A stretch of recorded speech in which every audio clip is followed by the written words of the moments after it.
because I wasn't sure I was going to get to this stage, but I can't help but say something about this whole coronavirus thing, if you want me to.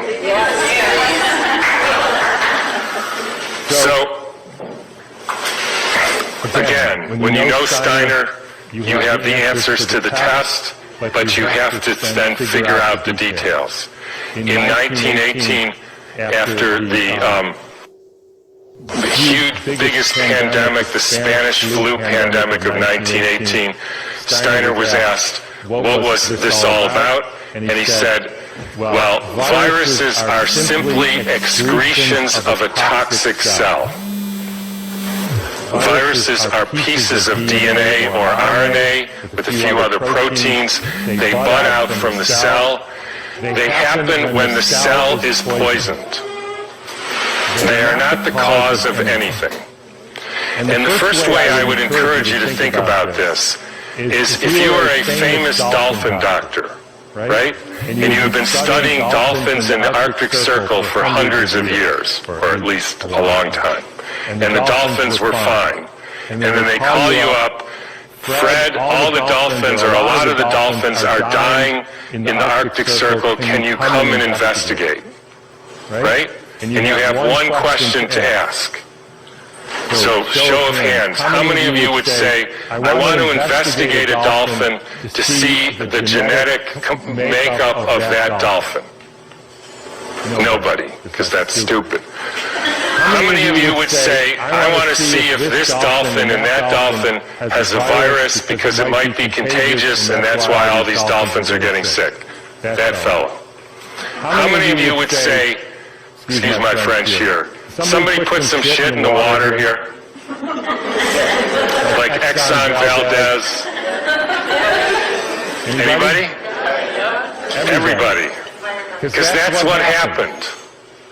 And the cells get poisoned, they try to purify themselves by excreting debris, which we call viruses.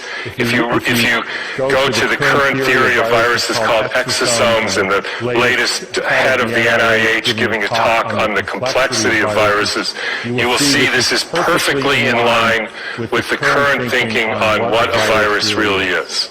I had a dramatic example of this when I was growing up.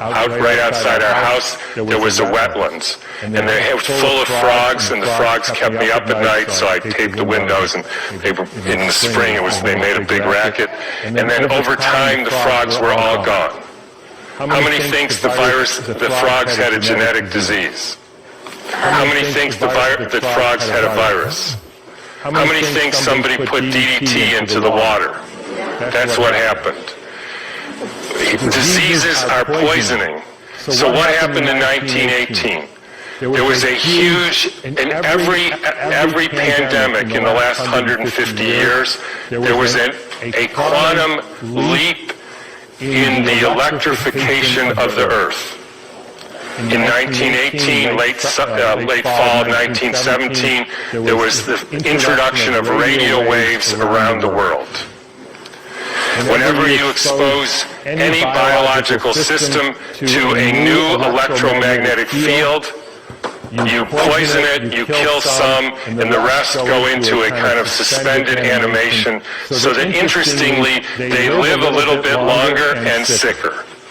And then starts in World War II with the next pandemic, with the introduction of radar equipment all over the Earth, blanketing the entire Earth in radar fields. First time humans have ever been exposed to that. In 1968, there was the Hong Kong flu, and it was the first time the Earth has a protective layer in the Van Allen belt, which essentially integrates the cosmic fields, integrates that, and essentially distributes that to the living beings of the Earth. And we put satellites emitting radioactive frequencies in the Van Allen belt. Within 6 months, we had a new viral pandemic. Why viral? Because the people are poisoned, they excrete toxins, they look like viruses. People think it's a flu epidemic. In the 1918 epidemic, the Boston Health Department decided to investigate the contagiousness of this, so they, believe it or not, took hundreds of people with the flu and they sucked the snot out of their nose and injected it into the healthy people who didn't have the flu, and not one time could they make the next person sick. They did this over and over again, and they were not able to demonstrate contagion. They even did it with horses who apparently got the Spanish flu, and they put bags over their head, and the horses sneezed in the bag, and they put the bag over the next horse, and not one horse got sick. You can read about this in a book called The Invisible Rainbow by Arthur Furstenberg, who chronicles all the steps in the electrification of the Earth and how within 6 months there was a new flu pandemic all over the world. And when you hear the normal explanations, how did it go from Kansas to South Africa in 2 weeks, so the entire world got the symptoms at the same time, in spite of the fact that the mode of transportation was horseback and boats, and there's no explanation for it. They just say, we don't know how that happened. But when you think about it, with these radio waves and other frequencies that some of you have in your pocket and on your wrist, you can send a signal to Japan and it arrives instantaneously. So any of you who don't believe there is an electromagnetic field that communicates globally within seconds just is not paying attention to this. And I will only finish by pointing out that there has been a dramatic and quantum leap in the last 6 months with the electrification of the Earth. And I'm sure a lot of you know what that is. It's called 5G, where they now have 20,000 radiation-emitting satellites, just like the radiation-emitting thing in your pocket and on your wrist and that you use all the time. That is not compatible with health. I'm sorry to say it. It's not compatible with health. That is a water destructuring device. And for any of you who say, yeah, well, we're not electrical beings, we're just physical matter, then don't bother doing an EKG or an EEG or a nerve conduction test, because we are electrical beings and the chemicals are only the byproduct of those electrical impulses.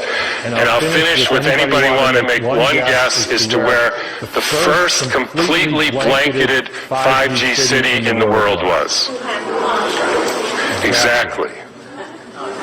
So when you start thinking about this, we are in an existential crisis here, folks, the likes of which humankind has never seen. And I don't want to go all Old Testament prophet on you, but this is something that is unprecedented. The putting of 100,000 satellites in the very blanket of the Earth. And by the way, as I was going to say earlier, this actually has something to do with the vaccine question, and this got brought home to me because about a year ago or so, I had a patient who came in who was totally fine, a surfer and all, and then he works as an electrician putting in Wi-Fi systems for very wealthy people. Electricians have a very high mortality rate. But he was fine. And then he breaks his arm and he gets a metal plate put in his arm. 3 months later, he couldn't get out of bed and was total, heart irregularities, just total collapse. The susceptibility has to do with how much metal you have in your body, as well as the quality of the water in your cells.